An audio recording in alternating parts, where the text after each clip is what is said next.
Good morning, everybody, and welcome to another edition of the Urfspace Live Saturday morning drawing show with me, your host Chuck Whelon, and my co-host Dale Cipperley. I'm going to sneeze.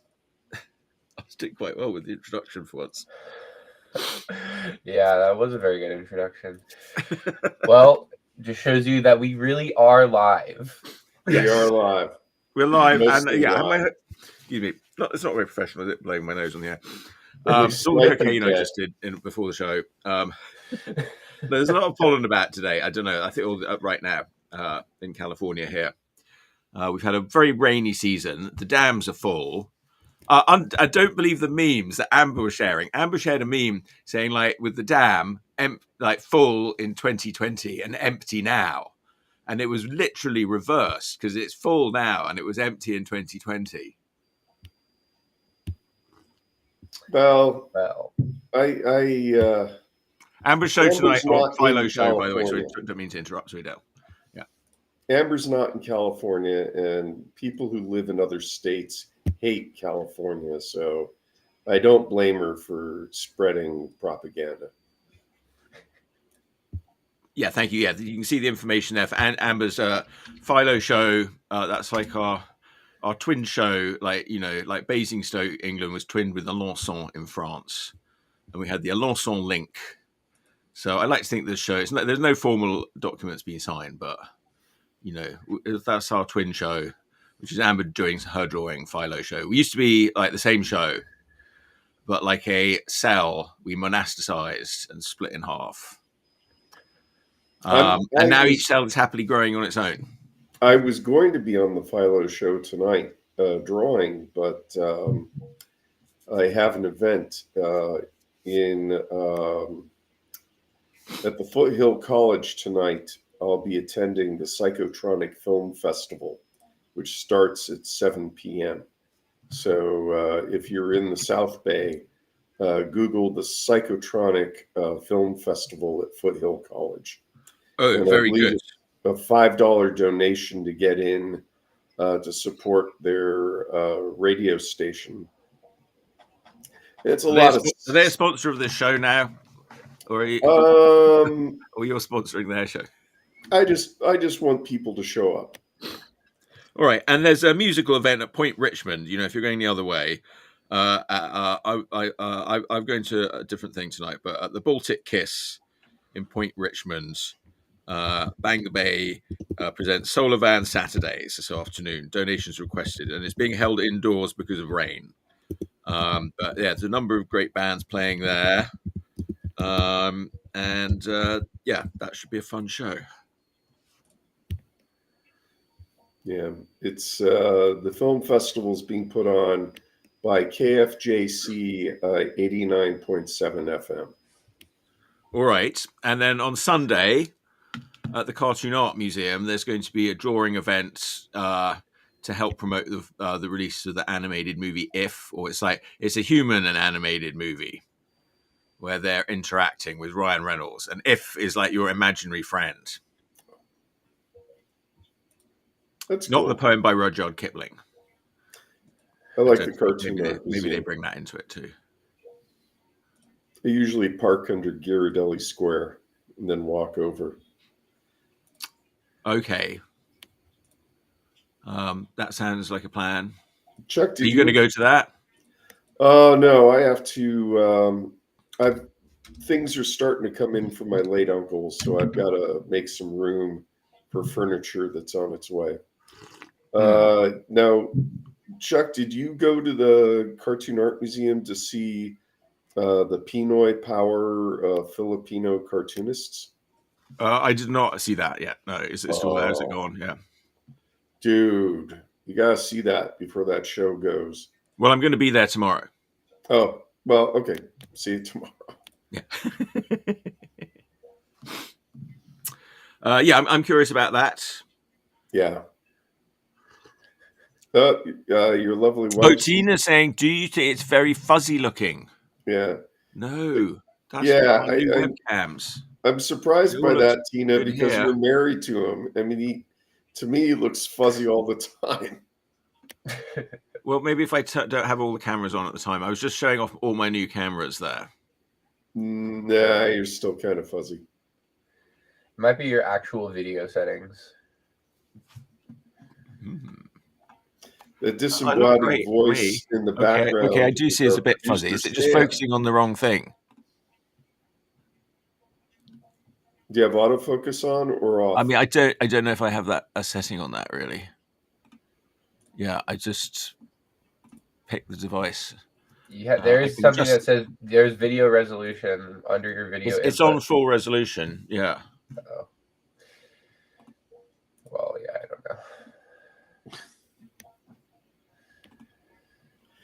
don't know. I just when I thought it was all working really well.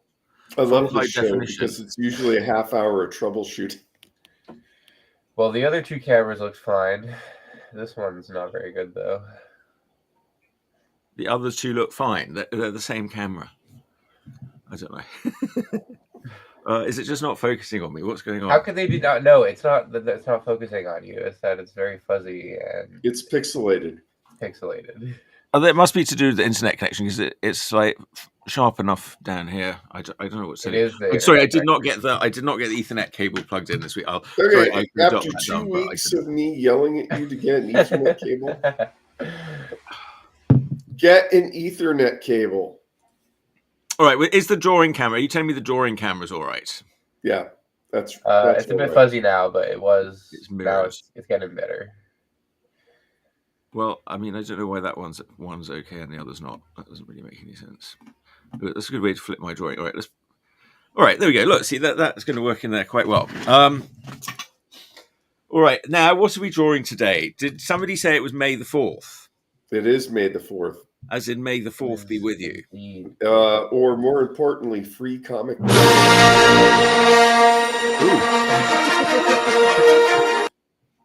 This video may be silenced in some countries. It's okay. I think you can do up to. I think you do up to 5 seconds without copyright strike. I mean, I don't know. There used to be these sort of ones in the 70s, like sort of disco mixes and things like that. I don't know. Those are probably also quite close. There are a lot of quite close, but not exactly things that were created. Yeah, Star Wars is done. It's in the past. Just ignore it. You're over Star Wars. That's the past. And that was over Star Wars in 1980. Yeah, I understand it now. Yeah, so you're saying that there was a bifurcation that happened with Star Wars. No, there was one movie.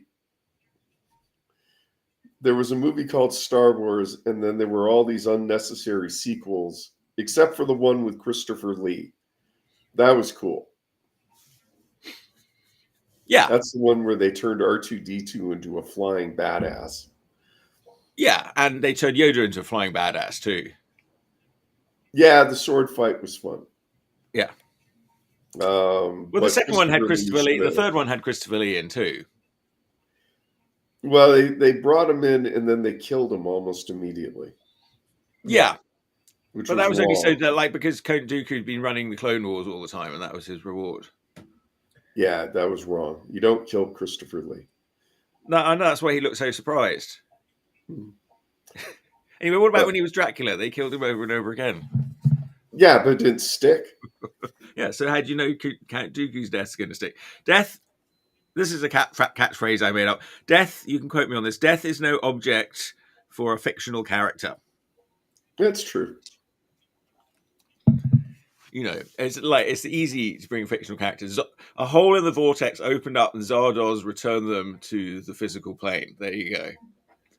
I mean, we all know. I'm just saying that's a default. That if you can't think of anything else, you can have that one on me. That's free. Okay. Well, we all know that Zed didn't die in Zardoz. He simply ascended to become Sean Connery, which he can't die. He's a fictional character.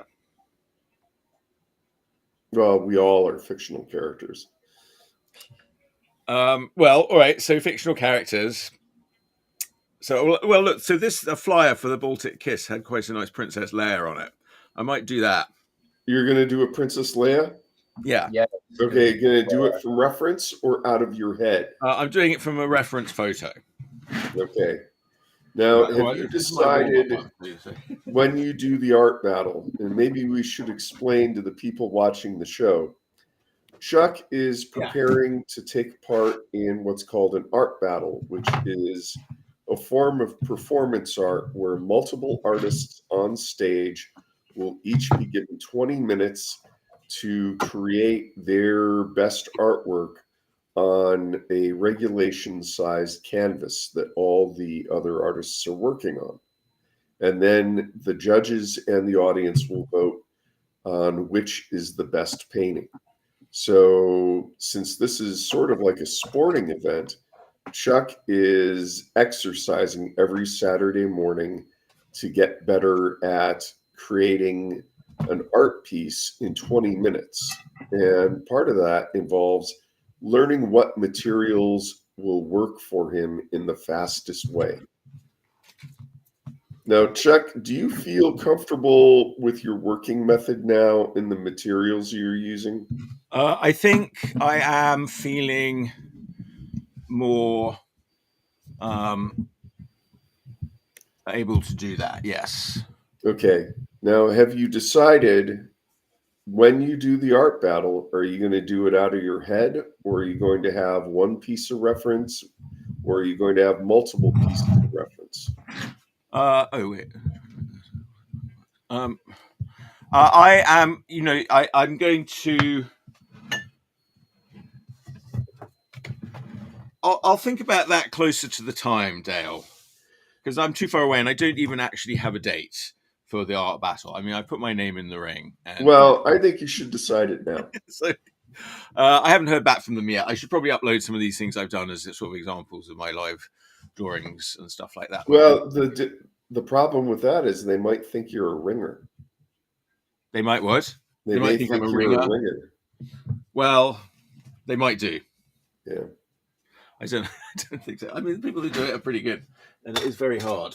All right. I don't have a clear... And of course, you have nothing prepared, do you? Where's your art supplies? Is your palette ready? Yeah, my palette is here. My pen, my pencils, my paints. I mean, they're at hand. I'll grab them as I need them, I guess. For those watching, the art battle will give Chuck 10 minutes to prepare his palette before he has to start painting. So, all right, I think I'm. Well, we'll see how I go with this new setup here. But okay, I think I'm ready to go. All right, who's doing the timer? Am I doing the timer? Sam usually brings it up there. Producer, do we have a timer? Yeah, I'll bring up the timer. Or count me down. Tell me when to go. I don't trust Sam. He may use those metric minutes. I'm going to measure you in metric and imperial minutes.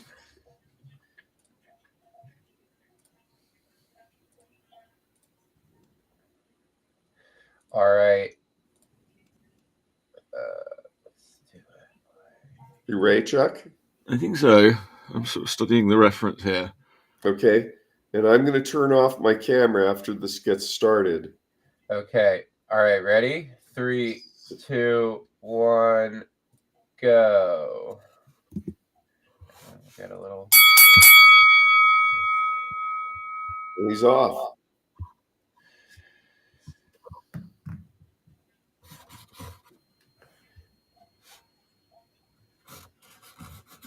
And we have a viewer, ADHD Arts. What's the details of the challenge? I really don't know. I guess you could find it online under the search term art battle. And all I know is they're going to be on stage. They have 10 minutes to prepare their palette and then 20 minutes to do the art piece. And I believe it's up to them to choose what the subject is, because we've seen examples of everything from landscapes to urban graffiti art to portraits of a turtle. Yeah, there was a strange turtle that honestly I couldn't tell what it was. I thought it was like a sort of green penis. And it was actually quite a good turtle. From Chuck's friends who've watched some of these art battles, they usually take place at, Chuck, were they at bars? Yeah, usually at bars. No, sorry. Sorry, what am I talking about? Hang on, wait. I'm doing some complicated stuff here. Hang on, Dale. At the Utah, the Great Northern on Utah Street, And not the what Hotel is, Utah, but the Great for those Northern. unfamiliar with it, what is that? Nightclub? Yeah. Sorry, I'm doing some difficult bits here, Dale. Okay. So it's performance art in front of a crowd, and the artists are on easels, and the easels are raised up on a platform,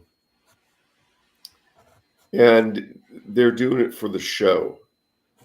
Think of it as the ultimate painting fight club or championship. It's turning art into a spectator sport. So I have to do this drawing in 20 minutes. Yeah. Well, it's actually got to be a painting, really. I'm doing it drawing-y because I know how to draw. Painter. I mean, it's one of those things you can only ever. So Chuck's strengths are as a cartoonist because of his long history of creating children's books and his webcomic Pewfell. And a lot of work on And games and role-playing games and stuff oh, like I that. forgot. That's right. You're working on stuff for Goodman Games right now. And ADHD says, that's really cool. I like the idea of doing show art. I'll watch that and support you for sure. I mostly do space art and use science as inspiration for my paintings. That's cool. Oh yeah, cool. I love space art. Yes, there's a space art guy I used to really like called Mark A. Garlick, and he would do like sort of quite scientific drawings of sort of views from different planets and stuff. But that was painting. That was like, do you paint or do you do like digital art? I mean, like I've done digital art a lot too, but I'm quite into painting right now. Yes, and we're doing a Star Wars little theme drawing for Star Wars Day, May the 4th. And we have another viewer, Overlord1298, who says hi. We say hi back. Hey there. For Star Wars Day, Chuck is drawing what looks like Jenny Agutter with hair buns. Yeah. Well, I mean, they probably would have got Jenny Agutter for the movie. Oh, think of how much better it would have been. Well, it would have been more like Logan's Run. So if you think Logan's Run is better, it is. Yeah. Carrie Fisher was. She was an attempt at making an American Jenny Agutter. I think they did a pretty good job. Jenny Agutter is now playing an aged nun. Yeah. On Call the Midwife. Yeah. And she's actually quite successful at it. I would have paid money to see Jenny Agutter in the metal bikini. In what? Remember the metal bikini in Return of the Jedi? Remember it? I can't get it out of my head. Yeah. Imagine Jenny Agutter in it. Now I've got that in my head. Yeah. Well, I'm not too... Yeah, all right. A lot of people say my sister looks like Jenny Agutter, so I don't know. I'm not that hot on Jenny Agutter. Oh, I know. I realize other people like it.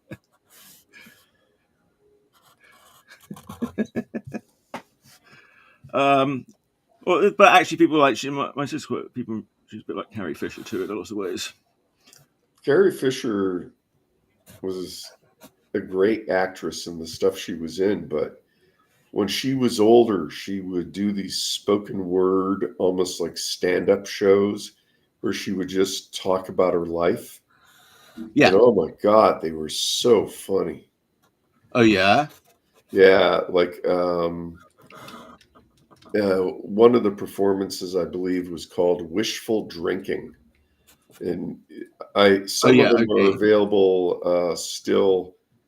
I don't know if they'd be on audible.com or if you'd have to look up the audio books or DVDs, but look for those. They're a lot of fun. She had a difficult life due to substance abuse and mental illness. And ADHD says, I do acrylic paint and I'm trying to break into science illustration. I want to do something easier to understand than what the textbooks currently use. Cool, an acrylics kid. I used acrylics. Chuck's an acrylics kid. Yeah, I'm going to use some acrylics now. So I've done my underdrawing based on the reference, and I just went straight in and drew it with a industrial super permanent Sharpie. Yep. With no pencil or underdrawing. I like to just go charging right in. There's no point. There's no time. 13 minutes. Start painting. There's no time. So how long have I got? 13. Okay, that's good. So yeah, that's about right. Okay, so all right, now I need to figure out what the hell I'm doing. That's cool. Do you use Liquitex or Right, Golden? producer, can you make a note of a list of things I need to get down here? Number one, a cloth. Okay, I'll make a note of that. A rag, a painting rag. You're not prepared again, are you?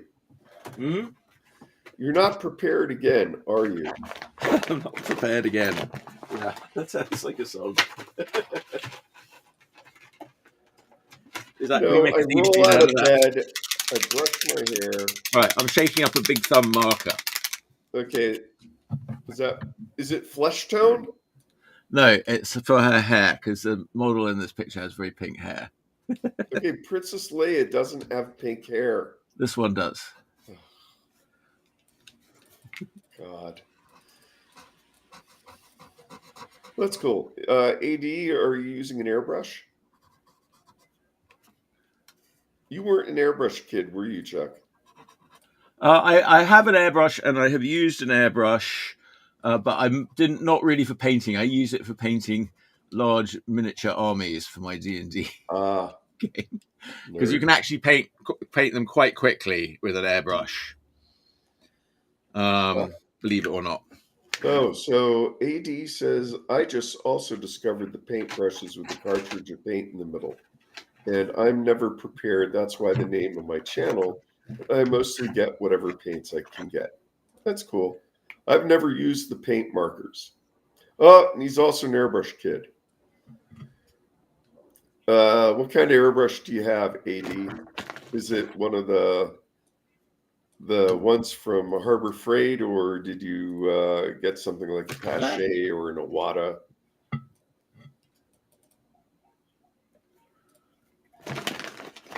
You know, Chuck, when you were a kid, did you watch UFO by Gary? A little bit.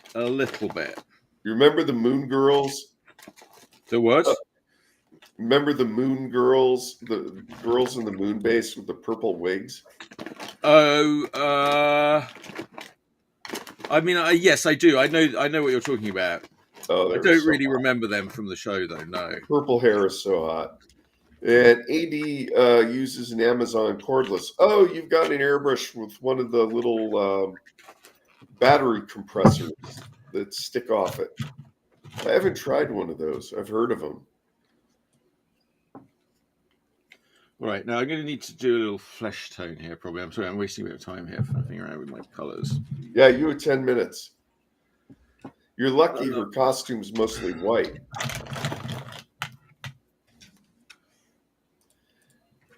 AD says it's a rechargeable compressor, but it really works well. Only spent 30 on the kit, but I want a good airbrush that I can attach to the compressor.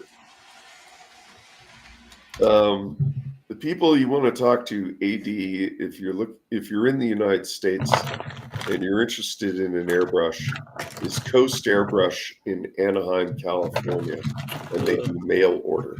And if you ever get down to Anaheim, as far as I know, their store is still open. You can go in. It's an airbrush wonderland. All kinds of paint, all kinds of airbrushes. They sell to the entertainment industry and the amusement park industry. It's a great place to look for an airbrush. And just check their website. Sam, can you put on the list? I need more titanium white. Okay, cloth and titanium white. All right. Just make a little list, just a little shopping list for me there. Thank you. No, I'm not, Chuck. It's up to you to get your art supplies. Well, no, I can't make a list while I'm in the middle of it, and I'll forget tomorrow. All right, okay, I need to do something big in the background. But all right, it's not that big. Paintbrush. All right, let's see. You don't necessarily have to do something big in the background. You could just put in some text with your marker, like pew, pew, pew. Q, Q, Q. P-E-W, P-E-W. The sound of her ray gun. Oh, yeah, okay, that sounds good, yeah. Remember, it was talked that what seemed to appeal to the judges in the audience was more urban art. So remember that text and logo types are a big part of graffiti art. Okay, so yeah, so you're thinking I should do like a cartoon, like a comic panel sort of thing? Well, I Right. think that right now, all of these paintings, except for some graphic stuff in the backgrounds of a few of them, which you did with an acrylic marker, those were mostly portraits Uh-huh. or full figure or third figure. But I think maybe some more graphic, cartoony elements. Like in this case, what I thought you ought to do instead of the background is just do the pew, pew, pew, like it's a Right, comic. yeah, I like the pew, pew, pew idea. I'll put that in. Well, just think about for the next one that you do. Oh, I'm going to do it. All right, do it on this one.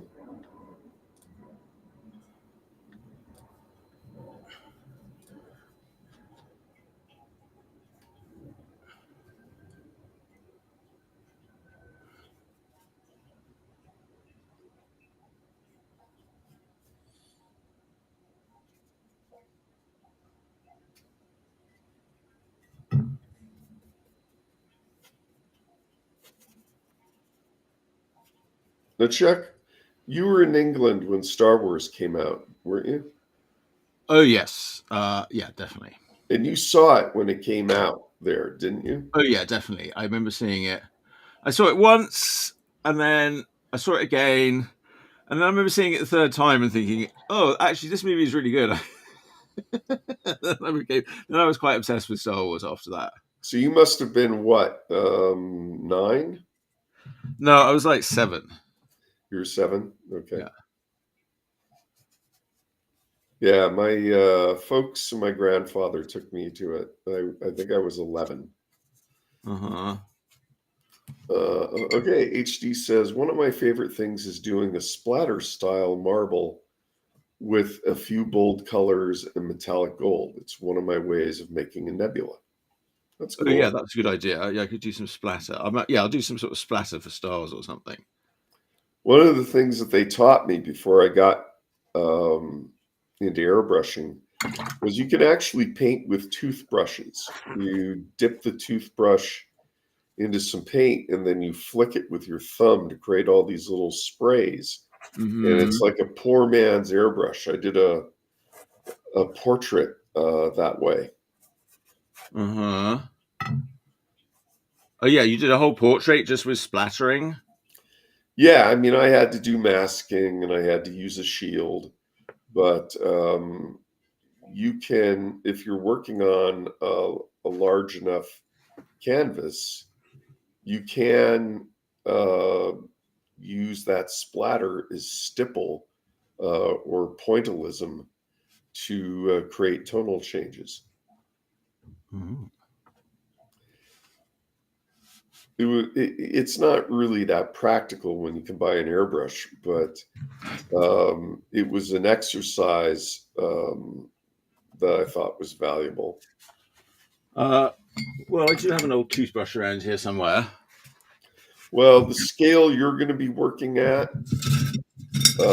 for the art battle, which is larger than this canvas board, you might want to use something that will give you bigger droplets. I don't know. Can I do like? Oh yeah, that's a bit crazy.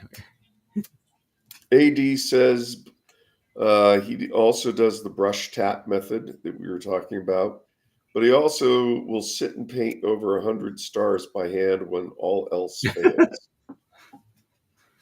Yeah. I think we've done that, but it's a sign of madness, HD. Yeah, well, I might blob in a few big stars here and there. There we go. And you can tap your airbrush trigger if you have buildup on the rim and it makes a star. Yep. I remember in the 80s airbrush days that you would have that mask. You'd have a couple of masks cut so that you could do the ring and cross, that traditional airbrush flare around a star. That was one of my beginning airbrush assignments. All right, maybe I'm going to get a decent sort of flesh tone going if I can. Now, Chuck, when you were in the movies in England, when I was in the movies, well, when you were in a movie theater as a kid, yeah, did they actually have ushers? They would still have, like, when I was a kid, they would still have some of that. Like the Basingstoke Theatre was owned by this sort of pretty miserable couple that, they would sort of do it, and then they'd have a couple of lowly employees, but they'd sort of run all the concessions. They'd run the ticket booth. Like he'd do the ticket booth and she'd do the concession stands. And someone would walk through. They'd get very strict. I remember being like trying to go in to see what's its name? Blade Runner. Yeah. With Harrison Ford. Yeah, with my mate, and he stopped us trying to get in because we were only, or at least I think I was only 13, and it was like a 14 movie. 14 but I managed to blag my way in somehow. AD says it's fun. He learned to airbrush trying to spray paint art on canvas. Yeah, I never used spray cans that much. Yeah, if you start using spray cans a lot, I guess you're going to start thinking, well, maybe I should start using an airbrush, because spray cans are expensive once you get going on them. Yeah, well, airbrushing isn't cheap. AD says it's still amazing Harrison Ford was a set builder. Yeah, and he was also the guy they would all buy grass from. That's looking pretty good, Chuck. And you only have 47 seconds. Oh shit! All right, well, you got to give me like some more warnings. You got to give me like the 3-minute warning and the 5-minute warning and all this. We were talking HD or AD. Hey, all right, wait, I was going to do a little silver. I told you, you need a freaking timer. No, but okay, our art battle, there's a big person on the microphone, like loudly, and a huge clock, so you can't be not aware of what the time is. Okay, so are you saying to emulate conditions? 16, 80 cents to do a shining star. You have 10 seconds. 12, 10, 9, 8, 7, 6, 5, 4, 3, 2, 1. Brush down. Brushes down. All right, There we go. Yeah, we failed you, Chuck. Sorry. All right, that's what I'm happy enough.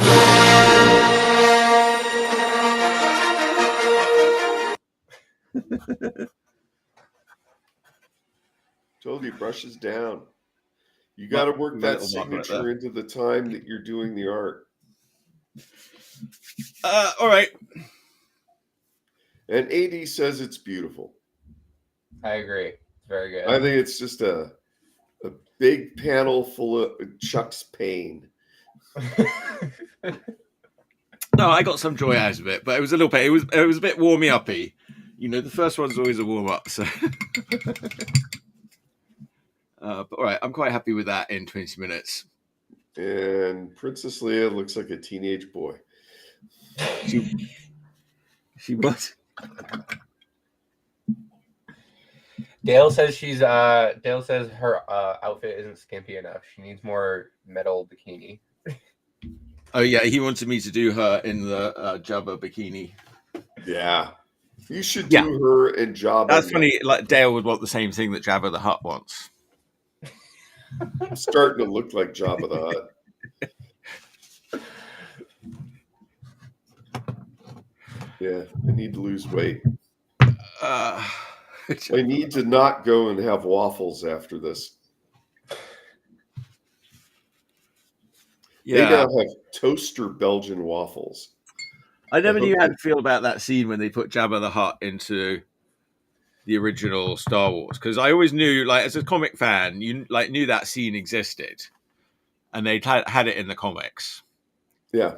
but then it was sort of cut out. But so you knew Jabba, but Jabba was more of a sort of fat man, so it was more sort of annoying in, you know, when everyone else is really liking the big fat Jabba. I think it In Return of sucks. the Jedi, I was a bit like, oh, I wanted it to be the other Jabba. I think it sucks that I cannot find an original cut of Star Wars like I saw it in the theater. Yeah, I don't think like. I understand why they did the remakes, which was money, but I want to see what I saw as a kid.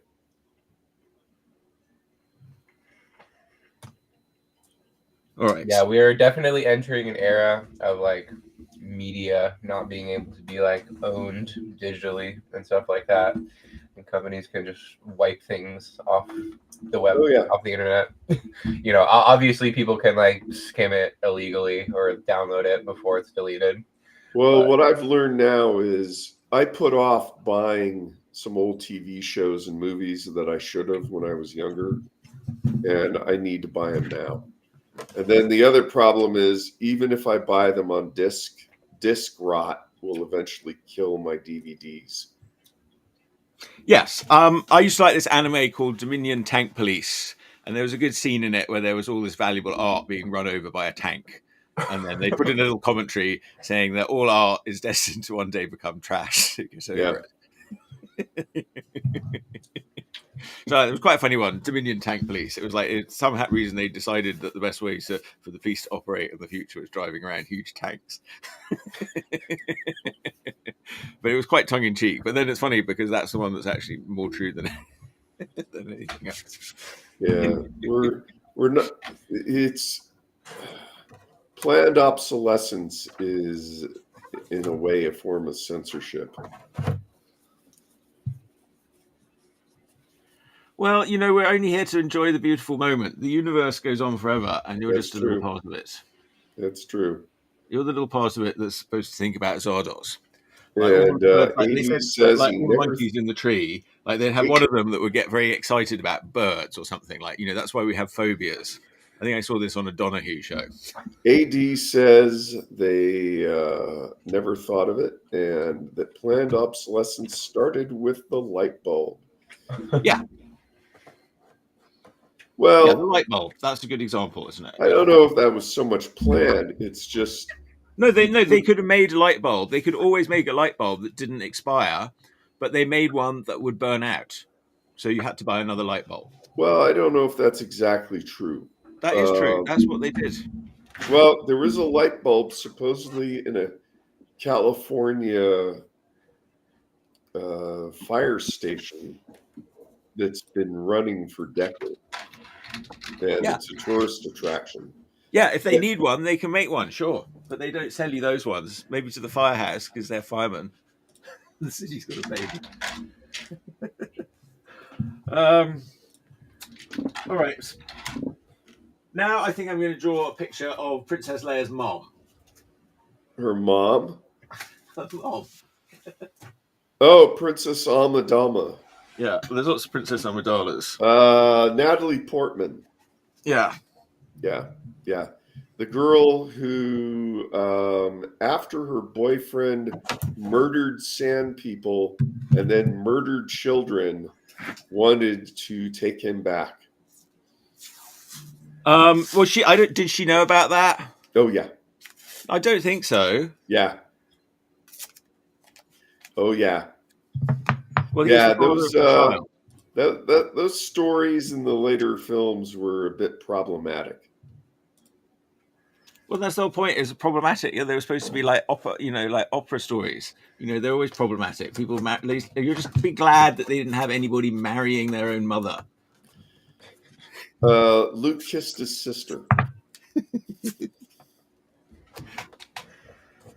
Okay, and I also want to point out that the medical care in that movie was pretty bad. If she's just gonna die of a broken heart. That was the one thing the doctors couldn't cure in the future. Yeah. They could have put enough volts in her to get her jump starter. If they could build Luke a metal hand, they could have saved his mom. Yeah, there was. I think you're missing really the point of the needed to message. stop with the first Star Wars movie. The rest of them were just toy commercials. Right. Once they realized that the first one was actually a toy commercial, they just made all the others to be. Well, on the bright side, that movie made Alec Guinness a lot of money. Yeah, well, that's good. Yeah, that's nice for Alec. All right. Right, I suppose I'm ready to go again. All right. When. Let me get the timer up. Finish my coffee. That must be Star Wars. Must be weird for Sam because it's. He wasn't there for the big Star Wars fandom.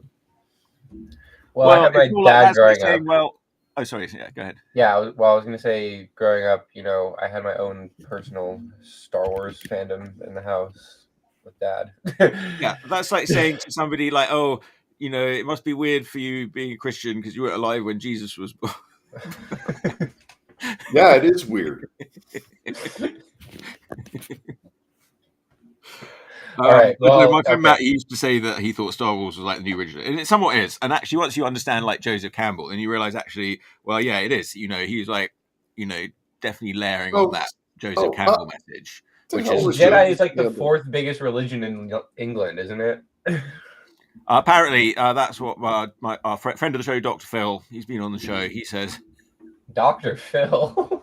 Dr. Phil. Well, this show, not that Dr. Phil. We got this show. We've got our own Dr. Phil. Star Wars is the fourth biggest religion in England. Oh, Jedi. Jedi is apparently in the most recent survey. Okay, actually, this was a few years ago. It may have dropped back again. It's the Church of England, and then Benny Hill, and then what's after Benny Hill? Is it Jess the Cat, and then Jedi. Those are the four major religions in England. Jess, are you talking about Postman Pat and his black and white cat? Oh, yeah. I don't know if that's around Then anymore. what's after Jedi? The Teletubbies? I don't know. I like the Teletubbies. They're quite high on my list of favorite. And AD, who's also familiar with Star Wars, is saying the original Frank Oz is the best way, better than the new Yoda. I agree 100%. Yes. Going to CGI Yoda is a huge mistake. Well, in the Pupil movie, they're going to have a lot of puppets. I mean, there will be CGI, but just for like the things that you can't do with puppets and practical effects. Practical effects, 100%.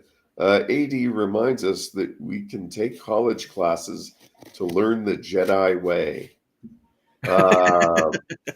Yeah, oh, that's good. All right, I don't know why I'm wasting my time to be an artist when I could be teaching Jedi at college. But I don't need no stinking college classes. I had back in my day, you could buy a flashlight with a golf club tube, electrical tape to it as a cheap lightsaber. And then we can continue the conversation. Yes. All right, I'll give you a countdown. 3, 2, 1, go. Yeah, that was the thing. They really scrambled after Star Wars to come out with some sort of toy to put a bucket under the stream of money. What do you say there, Dale? Sorry? Before Star Wars, they really hadn't figured out yet how to make money off of movie tie-ins, toys for kids. I mean, there was Mickey Mouse paraphernalia. Right, but the first tie-in I remember seeing as a kid in the 70s, they actually had Planet of the Apes action figures and play sets. And then they had Star Trek action figures and a bridge play set.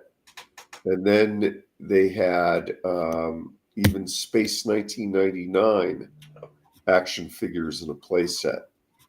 But when Star Wars came out during the oil crisis, they didn't make those full-size G.I. Joe Barbie doll action figures. They shrank them down to be more like toy soldiers. And I saw those as a kid in the department store, and I thought they were junk. And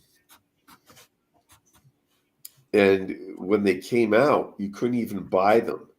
They sent prototypes to the department stores for that Christmas, and you would buy a gift certificate because they knew they couldn't get the toys into the stores by Christmas. Imagine some poor kid opening up their Christmas present, and it's a freaking gift certificate, and you still have to wait for your toys.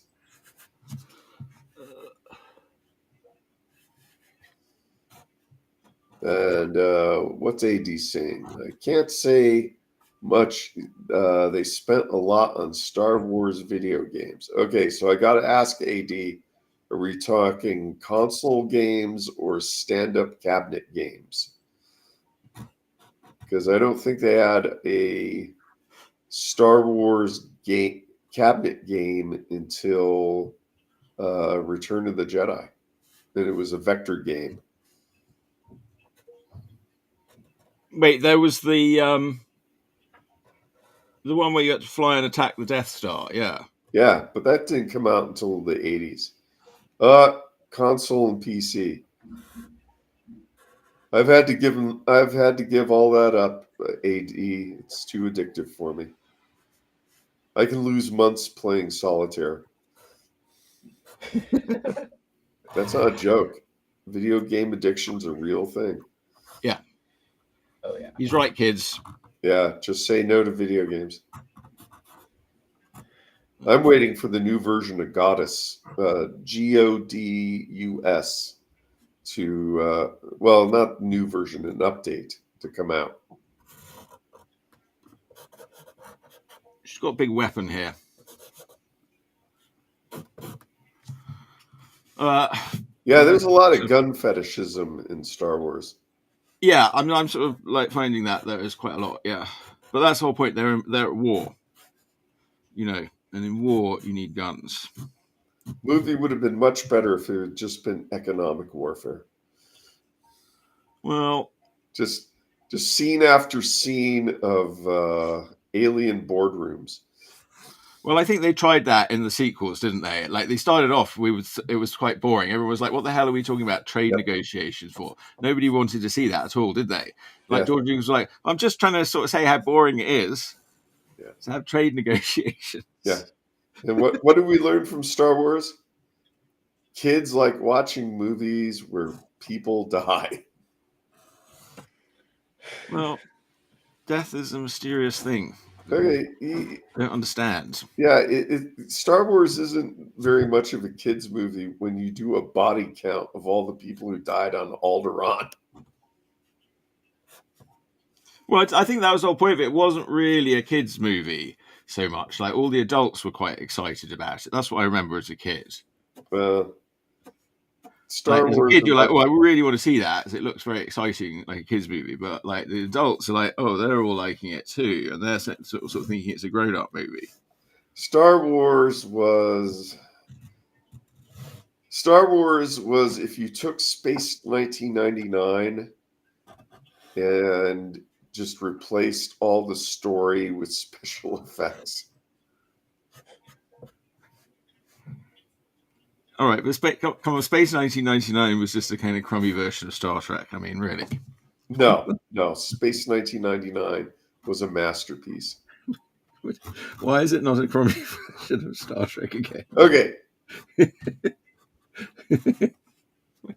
Well, a lot of people from Space 1999 ended up on not the regulars, but the guest stars ended up in Star Wars movies.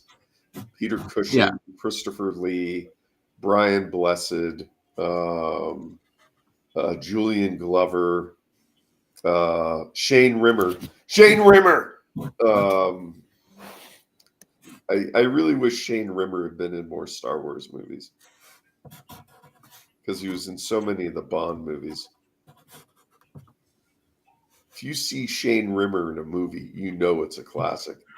All right, can you stop talking and tell me how much time I have left? Yeah, you have 13 minutes. Okay, this is good. All right, so I'm doing quite well. I get my drawings done in about 7 minutes. And AD agrees. Christopher Lee is a legend.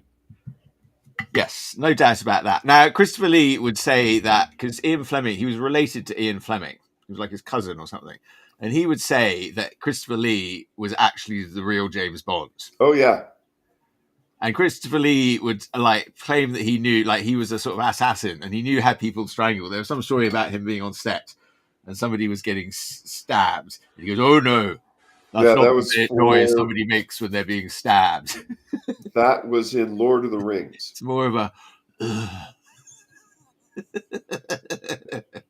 So he seems to have some knowledge. Yeah. What it sounds like when somebody's stabbed. Well, wasn't he was literally like James Bond was based off of him. Oh yeah. Yes, but so he would claim. Well, he claimed that he was a bit prone to sort of claiming, I think, quite exaggerated things. Now, if you get on the web and you go on the forums that talk about intelligence agencies, I mean, everybody knows that Peter Cushing and Christopher Lee, they worked for MI6, and they were part of what was called the British invasion. and it was so you're saying the British invasion was more of an actual invasion now? Oh yeah, you see, it was like you're saying people like me, sort of secret agents for the monarchy, and we're somehow subverting this country in some way. I don't know what gives you that idea. That's an insane idea. No, it's the truth.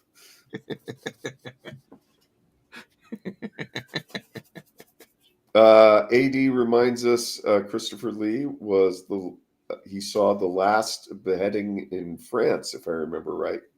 That he is a knight. Yes, I think he received 2 orders and is a distinguished swordsman.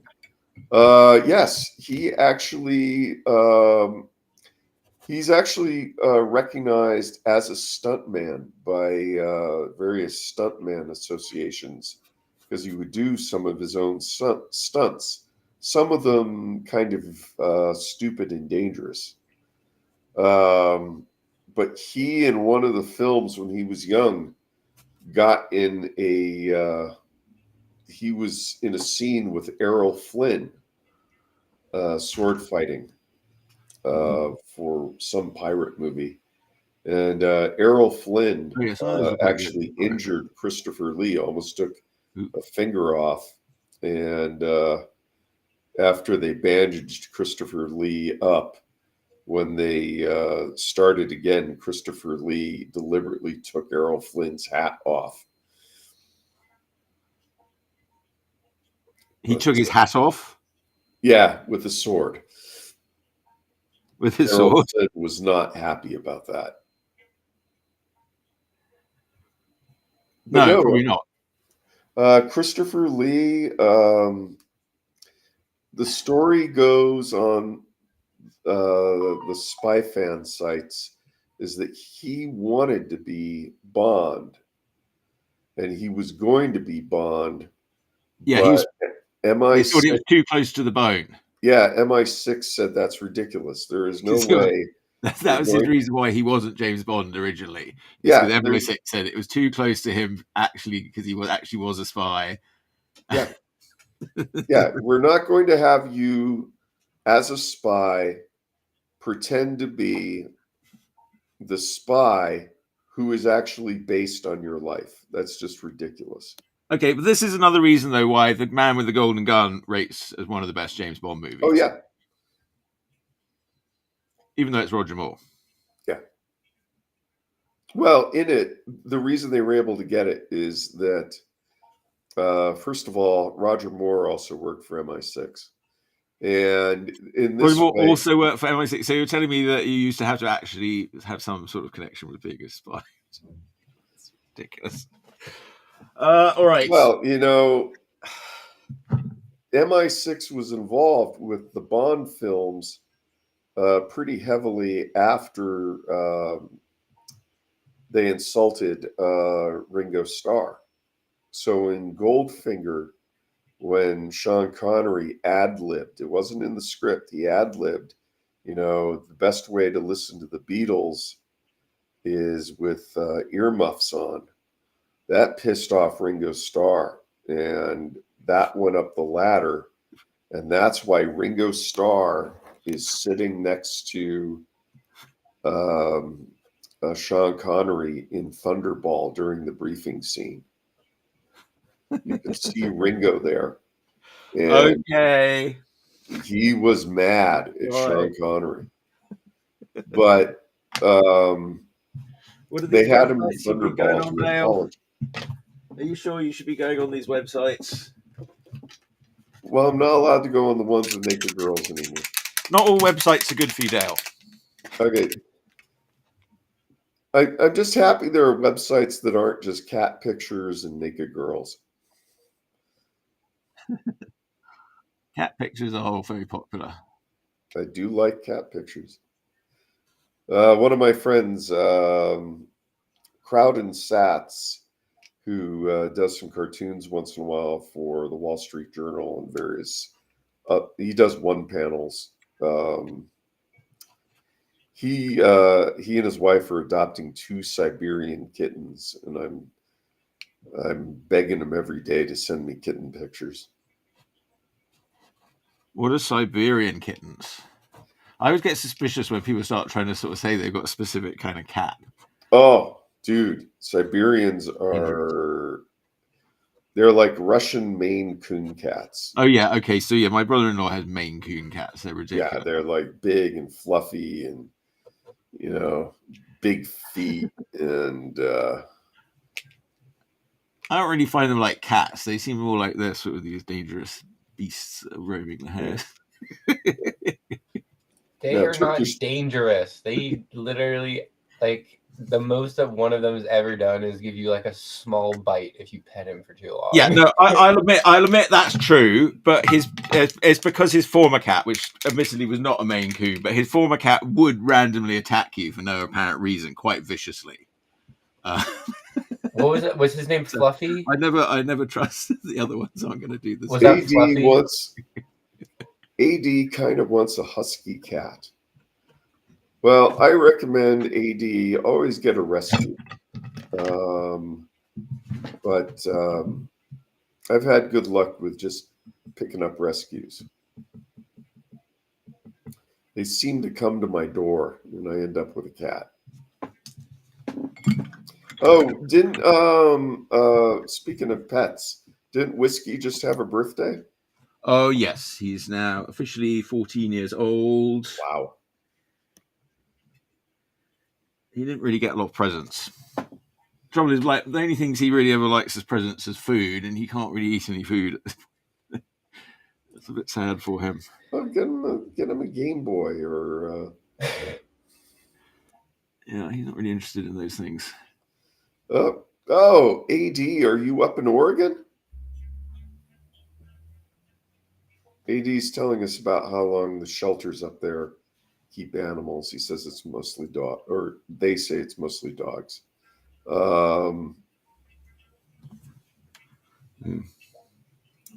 Yep, up in Oregon. That's cool. I've been to Oregon. I miss Burgerville and Powell's City of Books in Portland, and Psycho Donuts. No, it's not Psycho there. It's Voodoo Donuts. In San Jose, it's Psycho Donuts. In Portland, it's Voodoo Donuts. You've got 4 minutes and 30 seconds, by the way, Chuck. This is always the big problem. There's never enough time to let the paint dry.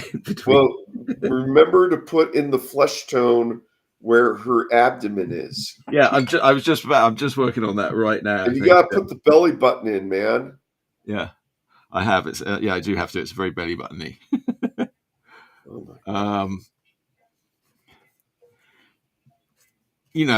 In actual painting, you give it a little more time to dry between layers and build it up a little more. I'm getting some weird smeary stuff going on. I wasn't really intending.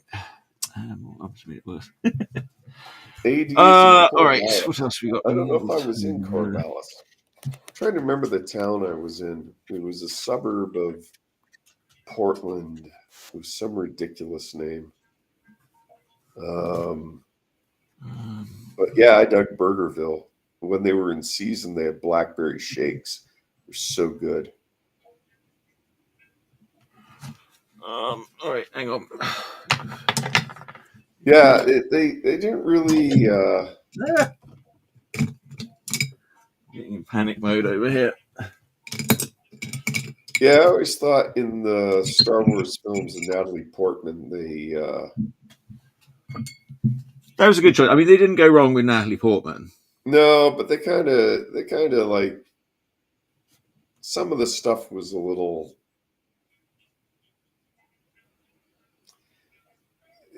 It was a little pandering. Oh, I don't know. I don't think so. I thought he did what the hell he wanted to, especially in the first one. And then he realized that like nobody really wanted that, so then he went back a bit. And it got better because of that. But he was like, the first one was more like, if you saw his original sort of Star Wars script, and they did a sort of they did a comics version of it, and it was much more like that sort of old world sort of Flash Gordon-y sort of empires in space sort of thing. And he was more closer to that in that first movie. Well, AD, you do know that Keira Knightley was in, I think it was the first of the Star Wars films with Natalie Portman. So the fourth Star Wars film. She was one of Natalie Portman's. That is Keira Knightley, who's like her sort of handmaiden. Yeah, I always get a bit confused about that handmaiden story. In that, when is she the handmaiden? Well, the idea was that that she was under threat of assassination, so she was surrounded by handmaidens. Yeah, and they would act as decoys. Saying AD believes that Keira Knightley is too bland and dull. There's one movie I quite like her in called Laggies, which is this weird sort of movie that's set like up in Oregon or somewhere, or maybe like Seattle. And I thought, I've never seen America look more like Basingstoke than that movie Laggies. So that I thought that movie Laggies was where Basingstoke meets America, and that's the modern world of the future. Well, I think our friend here might not know what Basingstoke is. Unfortunately, not everybody knows. Basingstoke is where my hometown in the south of England. You have less than a one minute. movie with Basingstoke in it. You have less than a minute. You're at 52 seconds. Put a navel on her. Naval, yes. Oh, shoot. God damn. Make it an Audi. She's got an innie for sure.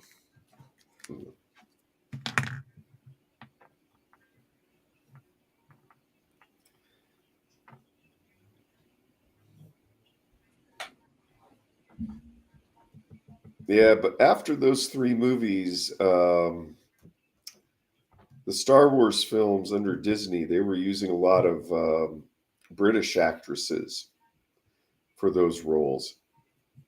Yes. AD says a lot of good films have been made in Oregon. Name 3. Time's up. Brushes down. Brushes down, Chuck. You're gonna have to make me. I'm gonna put some stars in. Sam, go downstairs. Hit your dad on the side of the head. By the time he gets here, I'll have finished. So it's not worth it. Okay, they're not going to let you do this during the art battle. All right, but I wouldn't be having to answer a lot of questions about movies from Oregon. I almost moved to Oregon. How do I get more splattery? Oh, it's going to be more wet. How do you? Oh, I know. You can pen. Okay. AD's given us a list of movies. Okay. Goonies. I'm sorry, AD. I despise the Goonies. It's a long story. Oh, come on. The Goonies grows on you. I know what you mean. You were a bit too old for the Goonies when it came out. The Goonies. But over the years, I've grown to like it more. The Goonies makes my skin crawl. Now, what about Stranger Things? Stranger Things is so good. I love Stranger Things at this point. Free Willy, Rambo First Blood, The Shack, and Bonanza TV show. Really? Bonanza was in Oregon? I didn't know that. Oh, Bonanza? That was popular in England. Well, I didn't like it. I like the Oregon Trail was also popular. You have died of dysentery.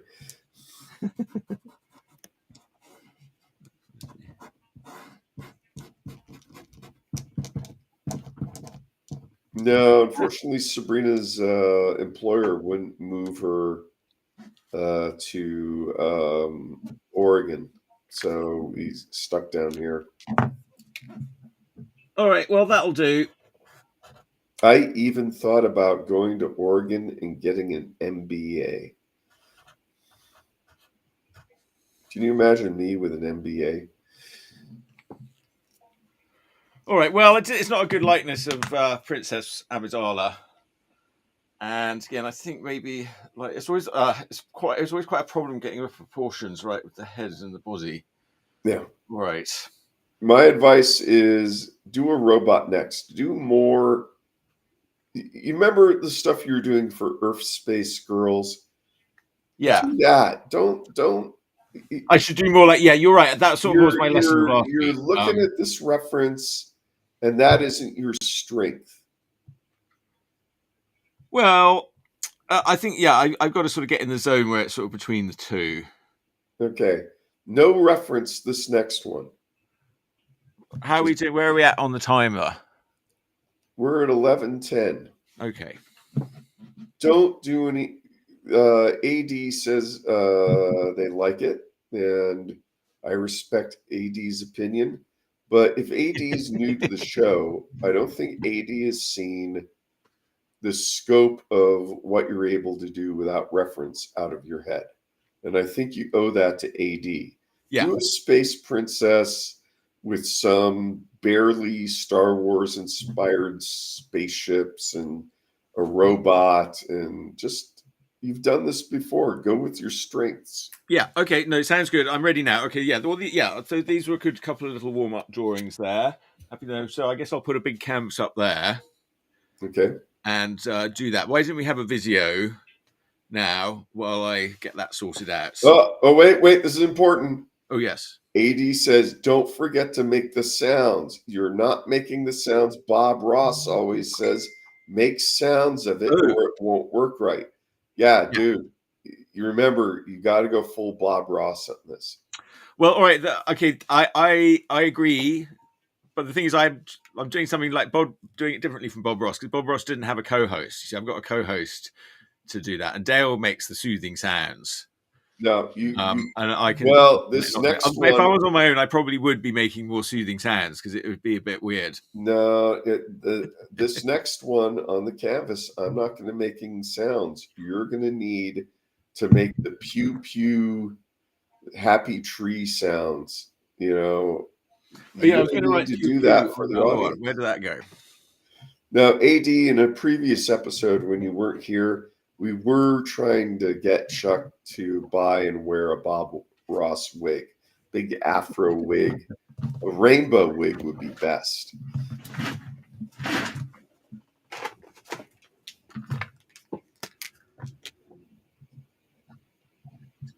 What are you doing? I'm rating Pew Pew.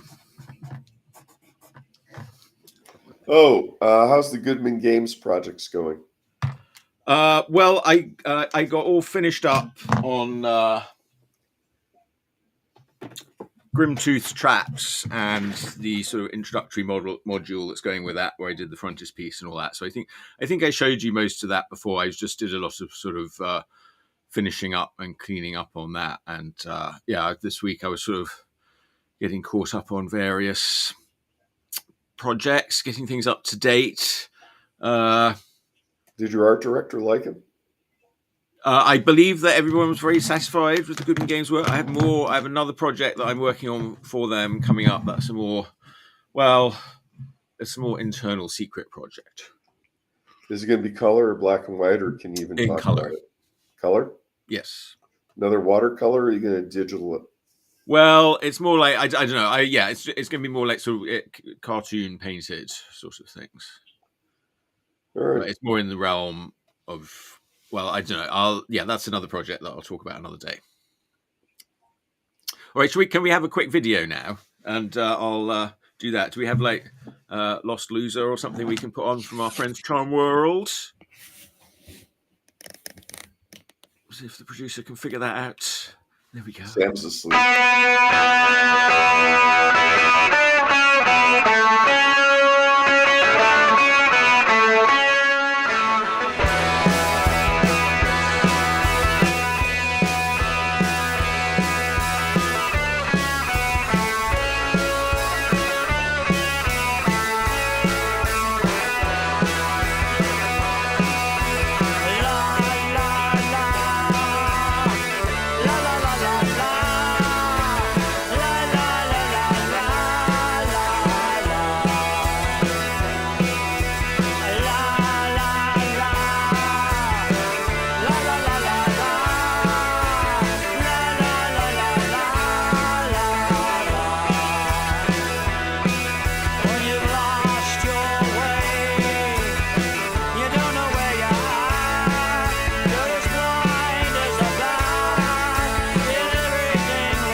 All right, we're back. Hello. All right, do you want to switch to big cam over on my board cam there? There we are. AD is saying that you should find your happy place and forget about the timer. Just create to bring joy to others. You can do this. And that they're a huge fan of Bob Ross. We're all fans of Bob Ross. Yeah. But Thank you. Respectfully, AD, he has to be aware of the timer because he's preparing for the competition. And he has a bad habit. Yes. I'm doing that right now. I might, like in future shows, I might sort of slow down and do some longer canvases and stuff. But I'm quite enjoying this process because I haven't really, painted a lot of canvases for a long time. I mean, not really since I was. I mean, I don't think I haven't ever painted this many canvases really. He needs to push himself. I'm really getting used to like translating what I've been doing on paper as a cartoonist into like having some fun playing around with paint and doing it on a canvas, as opposed, especially considering like I used a lot of digital tools over the years, and I've got sort of more or less digital. I nearly always just tend to draw things first of all in pencil. So for this project, I'm not drawing anything in pencil. I'm drawing straight in pen, and I'm painting with just whatever paints I have around. I've had these acrylics sitting around. I do have some oils sitting around. I mean, maybe at some point I'll have a go with some oils or something as well. But it's a sort of exploratory process. Thank you for joining us. We'll figure it out as we go along, and send us in your comments. All right. So yes, I've got a big one here. And now, Dale, what are you challenging me to do? I don't want you to use any reference. All right. I want you to use your imagination. You have done futuristic backgrounds like buildings. You've done planets. You've done spaceships in the sky. You've done space princesses. You've done it all before for your Urfspace girls. Just use Star Wars as an inspiration, and maybe do something a little more alien-like. Do something cartoony. That's your strength. And throw in some sound effects like some pew pew pews and zap and buzz. And throw in a robot. Star Wars was just, a fairy tale combined with a World War II propaganda film, the Dam Busters, and lots of stuff stolen from Dune. The thing that made Star Wars popular were the robots. Oh, and AD says use the Force. That's great advice. Yeah, I have to use Force. Yeah, he's exactly right, though. That's what it requires, is using the Force. AD's a real fan. Star Wars sucks. Trek forever. Easy. Do you need a countdown to start? Are you ready? Yeah, well, tell me when I'm ready. Tell me when to go, yeah. No, give him a minute. Give him a minute to think. All right. I'll give you a little bit to think. Yeah. All right. I mean, I sort of know. I mean, there's the one I have on the wall. No, gotta do something different. No, I know, but it will be quite similar to that. No, it can't be similar to that. You gotta use your imagination. Your imagination. It's like, okay, yes, all right. But then you're comparing it to like a musician with a song, right? The musician knows the song before they play it. This is more like jazz, where I don't even know the song. Like I do understand, I do it. I'll draw some eyes and I'll sort of build it from there. And I'm just sort of thinking, what sort of pose is going to come out. I mean, yeah, like tell me some more about this princess. She's an alien. She's got big boobs. I'm not going to focus on secondary sexual characteristics. Oh, secondary sexual characteristics. We're using artist talk now. Yeah. And all right, so she's more of an alien. Well, give her like at least give her some like. Sam, are you talking about like tentacles alien, or are you talking about just like some like leopard spots? I'm thinking maybe just like blue or green skin to change it up. No, no. All right, fine, whatever. But I want a All robot. right, I'm gonna count you down. Okay. Okay. 5, 4, 3, 2, 1. Turning off my camera. Start. And let's get a little.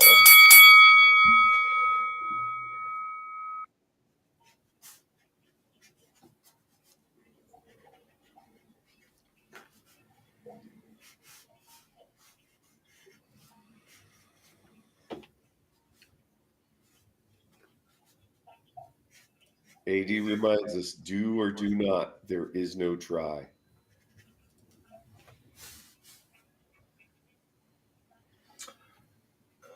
I try to get most of my my life advice from puppets.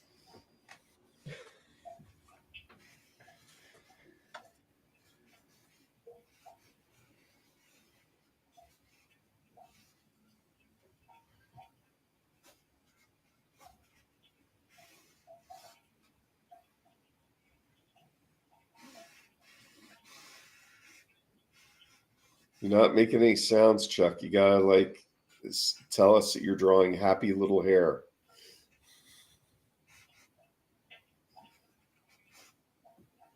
Well, yeah, I'm drawing happy little hair. Okay. I don't know if she's got some funny things going on.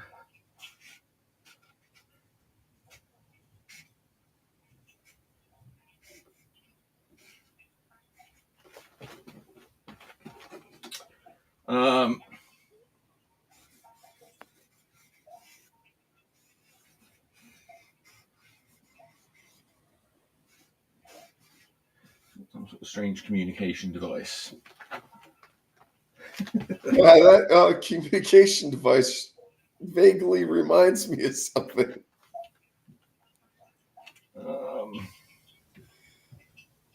What else has she got going on? Right.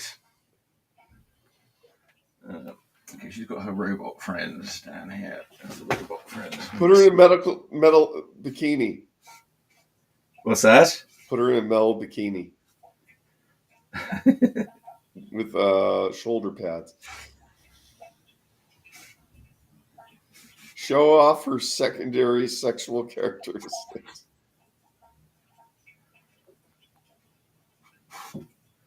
Okay.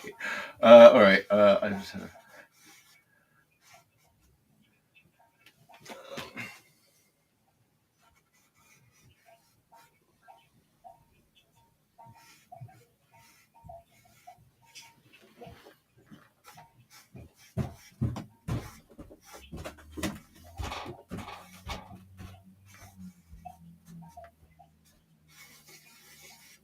Okay.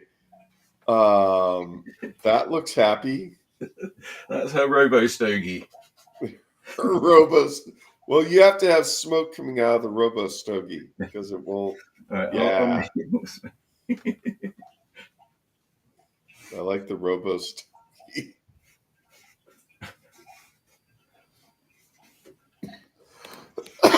Excuse me. I'm coughing from the smoke from the robo stogie. The happy vape.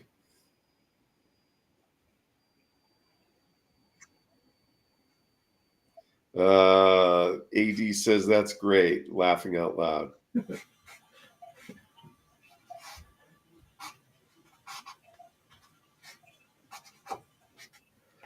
All right, this thing's probably got some sort of personality too. I guess she's like a robo hunter. I'm stealing a bit from 2000 AD there. They had a robo hunter. She's like Lady Robo Hunter. Well, I don't know if AD knows what 2000 AD is. 2000 AD is where Judge Dredd came from. AD, are you familiar with Judge Dredd?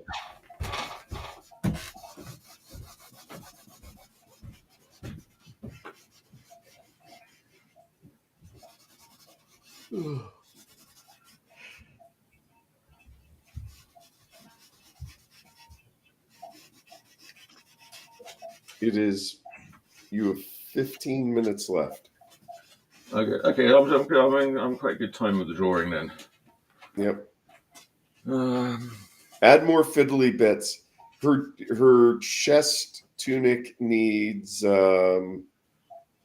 insignia or cutout windows to see some skin. Remember, Princess Amidala, Princess Leia. You gotta show. A heart-shaped boob cutout. Does that make you happy, Adele? It makes me so happy. All right. Now this is where I should have got a rag during the break because I need a big rag. No, don't rag it. Use the pens. The timer while I get a Use rag. the pens. No rag. Well, I know. I need some background in quick. Put it in with the pen. No. And The pen will come into play. But first, I need to get some washing. No rag. Draw on some buildings. What? Draw on some buildings in a spaceship. No, I've got to do the background wash first. No, you don't. I do because the buildings will they've got to come in on top of that. I got to layer it up a bit now. You were so disorganized and you don't listen to anything I say. What? You have 14 minutes.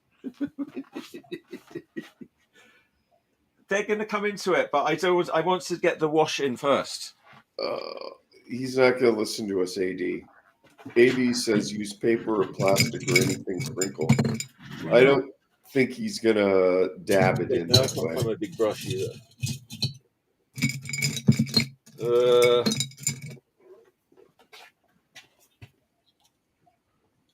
You need to continue drawing.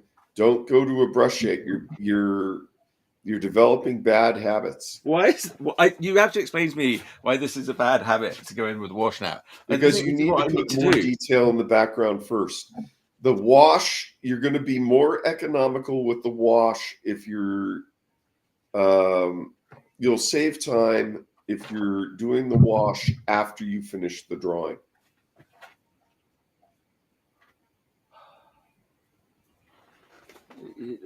No, I don't have time.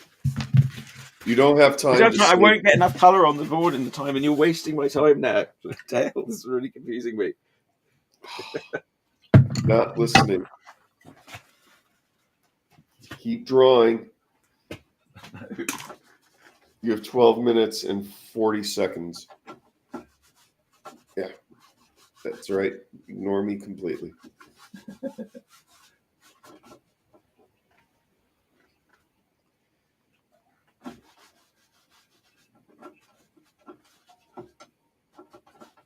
I'm starting to regret telling you to use a rag. Yeah, that was all your idea. I know. You need to go back to more markers.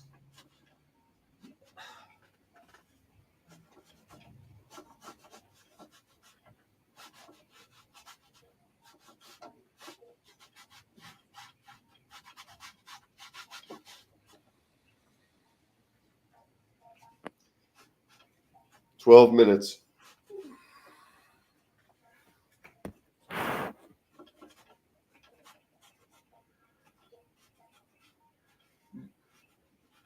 I'm going to tell you, there's lots of things I'm starting to regret. But using this isn't one of them. This is good. This is getting it in there.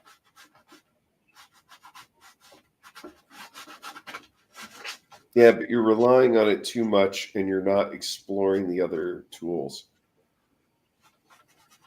I mean, if I had time to really slow down and do that, I would. You don't have... There's plenty I can do. You're panicking too much. You have to be willing to ruin these in order to learn. These are all throwaways for what you're going to be doing in the art battle. You're being too precious with these, and you know it. I don't think so. I'm trying to define what I'm doing. Sam, tell him he's being too precious. Sam's asleep. I think you guys should stop arguing because there won't be any. If you're trying to simulate battle conditions, there won't be any arguing. So.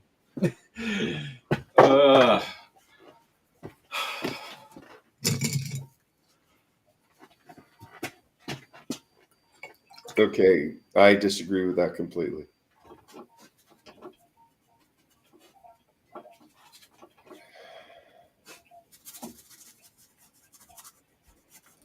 Well, it looks like you got your way. He's going in with the brush again. No, that isn't my way. What I He doesn't wanted like him the to he do doesn't is like using a draw. brush either, even though it's like much easier drawing with a brush.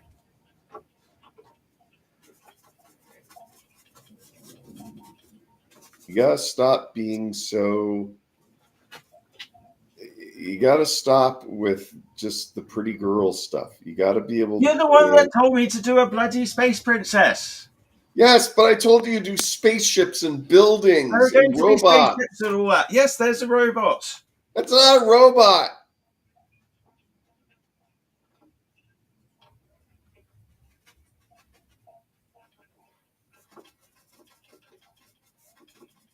Is it just me, or is it something a little odd that The it's more a I listen to robot? you, the more trouble I get into for listening to you. Is it just me, or is it a little odd that it's a robot whose purpose is to be happy when it's sucked on?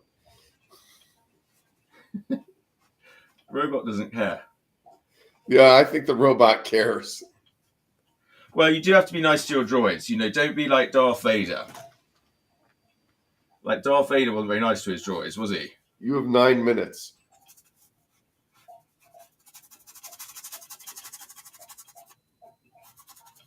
Oh, that's right. There was in Return of the Jedi, there was the droid torture chamber. That was messed up. Yeah. They were like, that's what I feel like with you. You're ringing me.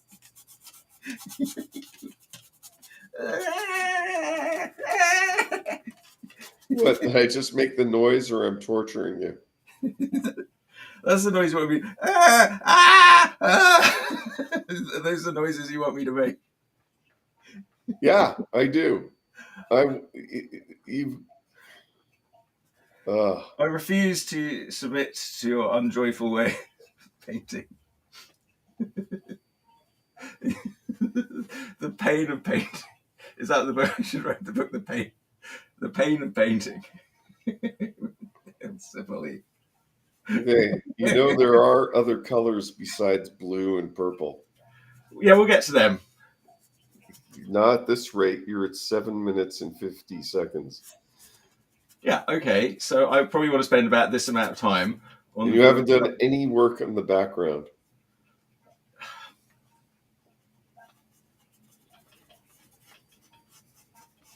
You're falling into This is all about the background. Like, yeah, you're right. Everything I'm doing though is about the background. Here, no, what you're doing right now is she's at the spaceport. She's following up contacts at the spaceport. Yes, but there's Here they're coming into land. Here they are. God. So you're going to draw on top of that wet paint with your Sharpie. But I don't need to draw them. They're just like, look, here's all the spaceships there. What do you want? There's big ones and little ones. Yeah, they're flying all over the galaxy. Yeah. Some of them are coming into land. Yeah, sure. Okay, yeah. Uh-huh. Behind her is the mess of people. Yeah, no, I'm not buying it. AD says, that's hilarious. I'm not going to lie. I use blue and purple the most as well. Yeah, I think it was Thomas Blackshear the third in an old issue of Airbrush Action magazine, the one that had King Kong on the cover, where Thomas Blackshear talks about using purple in his shadows. I always liked his illustration work. AD says there are stereotype galaxy colors when you get anything galaxy.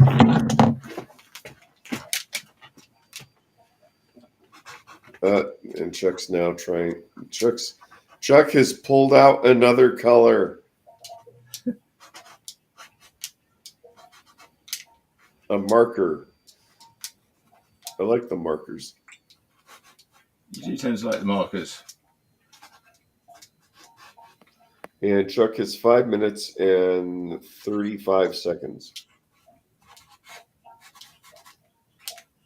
Ooh, rim light. I do like rim lighting.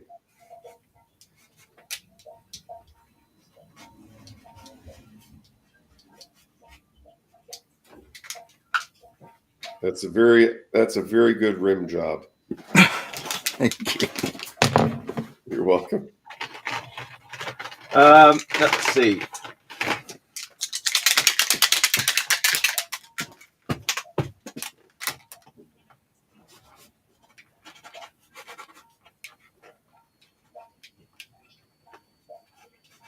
I think it's raining down here. Oh yeah, it's been really raining here quite heavily. I may have to get waffles for lunch. What are you gonna do for lunch?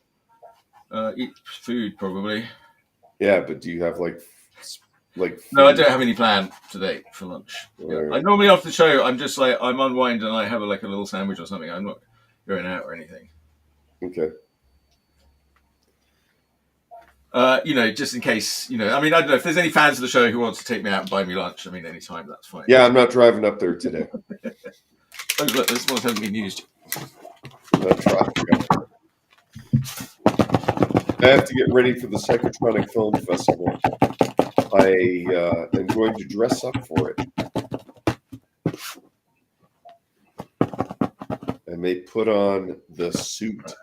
How am I doing on time here? 4 minutes. Ooh.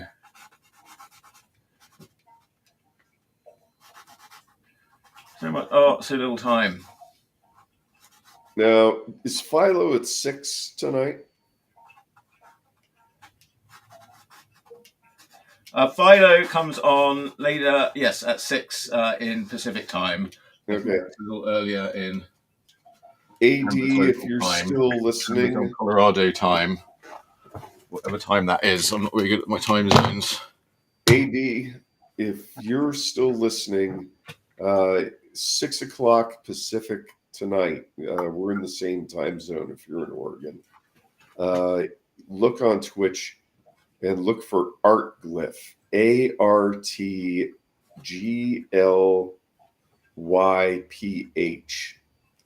And that's our buddy Amber Greenlee, who draws a comic strip, Philo, live with people chatting in. AD says because of all the stuff happening with Mars, they've shifted to reds and oranges and yellows and dusty styles. It has a nice look.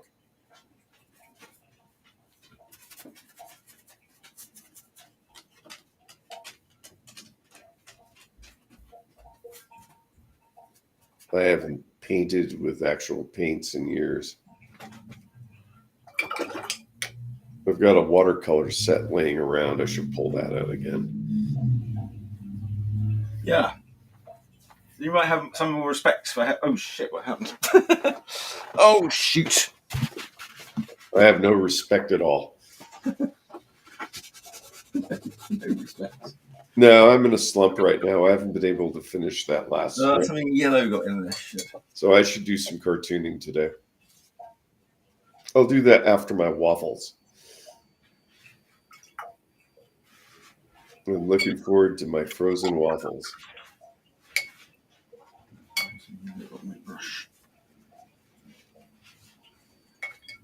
AD says, I do what I call exoplanet paintings, and I do one based off Tatooine, that hive of scum and villainy. Right. Much like San Francisco. Baghdad by the Bay. Baghdad by the Bay. That's what they would refer to San Francisco as. Why? I've heard that, but I don't know why. That was a term, I think it was coined by the San Francisco Herb Cain. Herb Cain, and I think Phil Frank would use that term once in a while in his Farley strip. I mean, I kind of like it. I mean, I've never been to Baghdad. I mean, we're all... San Francisco used to be more of a melting pot of cultures and food and businesses. Unfortunately, the money is starting to force it to homogenize. homogeneous. You have 14 seconds, 13 seconds, 12 seconds, 10, 11, 10, 9, 8, Dale, you're a bastard. 6, 5, 4, 3, 2, 1. You're lulling Zero. me into awesome. Woo! Brushes down.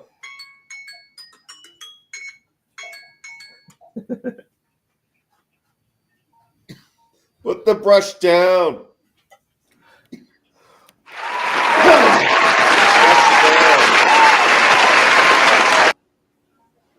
Oh, AD lived in Los Banos. Is I Los feel like Banos they have the right to continue. AD was Los Banos where they had the Wool Growers restaurant? I think that the Wool Growers was in Los Banos.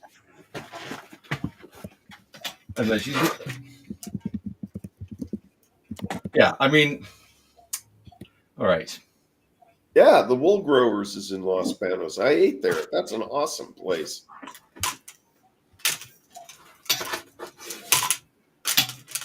Yes, I recommend the Wool Growers in Los Banos and also in Bakersfield.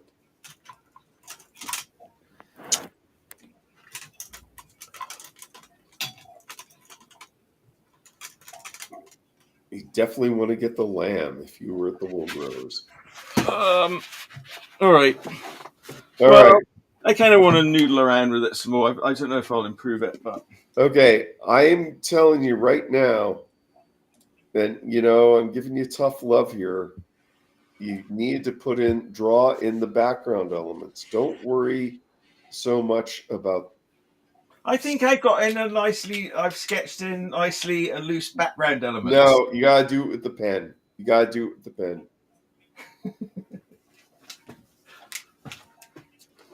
Why? Because that's what your strength is. No, the background, because then that brings the background more into the foreground. You use a different pen width or a different color.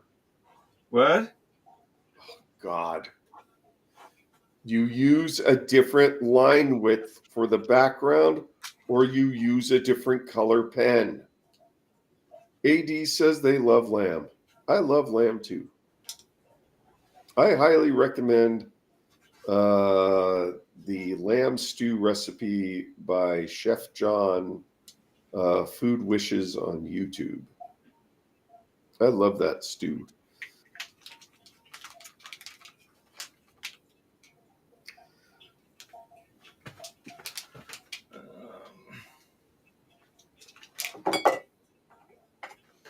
Well, I don't know. Maybe you're right. I am right. I'm always right. Well, that remains to be seen. I don't know. I mean, it's hard to say in the time. I think I'm quite happy. I'm not sure drawing the buildings in the background. I feel like that would bring them too much to the front. No, it wouldn't, because it didn't bring them too much to the front in your other Urfspace illustrations. AD says, I understand do some simple color like purple colored silhouette of some buildings with a glowing blue. Then you add some misty parts and blend it to the foreground and a ship in the sky. Yeah. The thing is, I think that your stuff is stronger when you're using the paint markers and you're using the line work, and that comes across more urban than scumbling in a background with a rag. Well, okay. First of all, all right. I mean, that's my fault for not having a proper rag. It's not as good doing it with the paper towel. I need a clean rag. I think that you're relying on the rag too much. And I know Sam thinks we should stop fighting, but it happens. I think people like the fighting. Viewers, tell us: do you like the fight, or do you think Dale should just shut up and be more like a golf commentator? I mean, it's not like when they have the sports commentators. They don't come on and they start yelling at them. Well, AD actually has an interesting concept, and it reminds me of sometimes AD, if we're working in an application like Clip Studio Paint, You use the I'm lasso not. fill tool to rough out just random shapes in the background and then outline it with a pen tool. So what AD suggested was, one, you do the rag and then afterwards border it with the marker. So Yeah, that was sort of what my goal. That was my goal, really. Yes, but there's no marker there, is it? Well, the time ran out, and I mean, if I was going to continue, I think I'm going to continue working on it. Okay, but you're still painting and not using the. Yeah, it's a painting, so I'm going to keep painting. You have to remember you have 20 minutes. You're noodling. Well, yeah, I had 20 minutes. You saw where it was. That's on a video record where it was. What 20 minutes. last week the other week you made me cut down at like 5 and 10 minutes and 15 minutes. So the rag time I'm going to continue a little longer. If you were going to paint and then draw with the marker over it or around it, that's my goal. Yeah. Then switch to the paint markers. But I'm not there yet. All right, you can't be there because it's more than 20 minutes. You have a limit. Oh, I was happy enough with where it was at 20 minutes for Art Battle standards. And I encourage everybody to go and check out like what people do at Art Battle. All right. So you can see how talented it is. You need to blow everyone away at Art Battle. I don't need to blow everyone away. You can't rest on your laurels. Have a reasonable showing. You don't need a reasonable showing. You need to win. You need to spill blood. You need to feel the veins of the other artists in your teeth. All right. Well, they haven't given me a date yet, so I'll let you know. They're not going to give you a date if you're just not taking it seriously. Well, yeah. So I probably, I need to upload some examples of my live painting for them. AD says, more finished examples. Adam Savage says, like when they put it on their website, they have more finished examples of paintings that look quite good too. So I got to get the right things up there. I think you got to remember, you have to be prepared before you start painting. You'll only have 10 minutes to set up your easel. And you remember that you have only 10 minutes. So by the time you do this, you have to have worked out all this experimentation and have a working method that you just know you can do by rote. Well, honestly, I wouldn't attempt. I wouldn't do just like I have 100% no idea what I'm doing. I mean, I could do, but I don't think I would do that. I think I'm getting some nice background effects in here. I don't know what you're talking about, to be honest. That's the problem. And also, I ignored AD, who said, as Adam Savage says, remember to hide your crimes. It's a time saver. Know what you can do the fastest and do mostly that, and avoid the areas that take more time, or simplify it and make it dynamic. Well, that's good advice. I also want to point out that we have only 8 minutes left on the show. What have we learned here today that we can talk about in 8 minutes?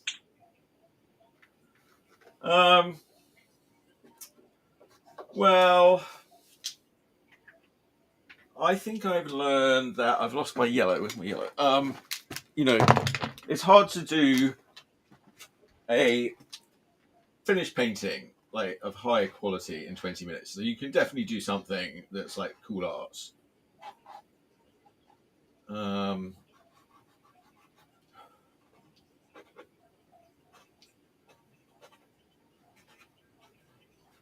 But I don't see that there's a problem if I spend a little extra time on. AD's observation is, it's not a problem to solve; it's a process to manage. Yeah. Well, I don't know if I necessarily agree with that. It's one view that Chuck needs to figure out a process that will work when he goes up there. But I view it as a problem-solving exercise.